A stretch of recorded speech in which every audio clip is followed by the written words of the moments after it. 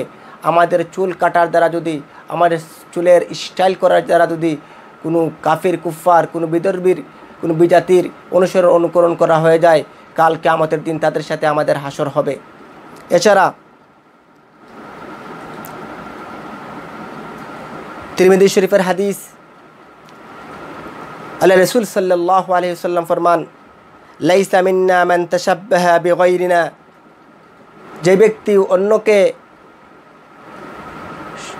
অনুসরণ করলো, অন্য সম্প্রদায়ের, বিজাতি সম্প্রদায়ের সাদৃশ্য গ্রহণ করলো, সে আমাদের অন্তর্ভুক্ত নয়, উম্মতে মুহাম্মদের অন্তর্ভুক্ত নয়। এরপর আল্লাহ রাসূল বলতেছেন, লা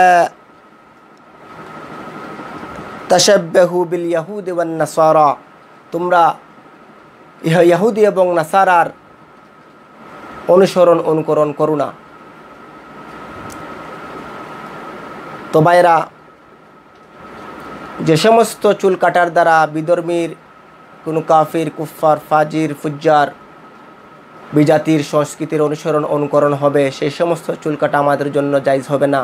আর আমাদের জন্য সুন্নত হবে, সবচাইতে উত্তম হবে আমরা যদি আমাদের চুলকে কানের লতি পর্যন্ত, অথবা কান আর গর্দানের মধ্য গর্দান পর্যন্ত, অথবা কাঁধ পর্যন্ত রাখি, তাহলে এটা আমাদের জন্য সুন্নত হবে। আর আমরা যদি মাথা মুন্ডন করি, তাও সুন্নতে সাহাবা হবে। আর অন্য যে কোনো জায়েজ পদ্ধতি চুল কাটলে আমাদের জন্য জায়েজ হবে।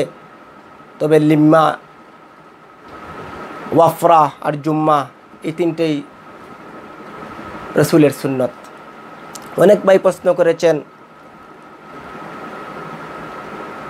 যে মহিলারা বিভিন্নভাবে চুল কাটেন, কেউ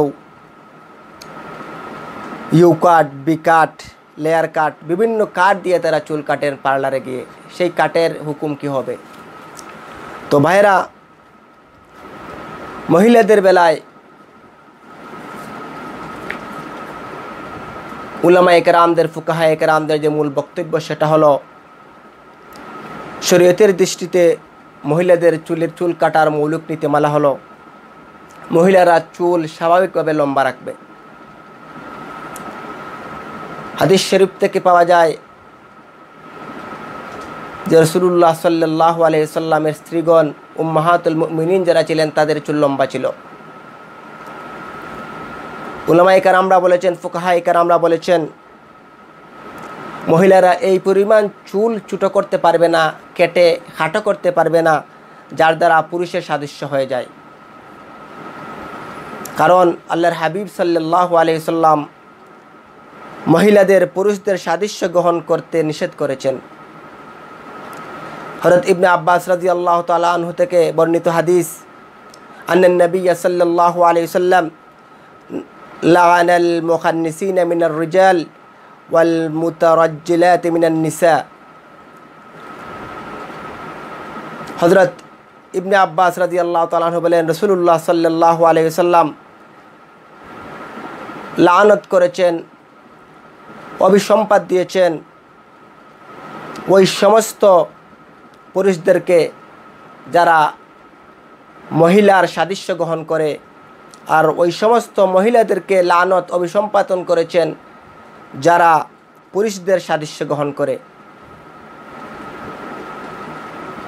3 নম্বরে, চুল কাটার দ্বারা বিজাতির অনুসরণ অনুকরণ করা যাবে না।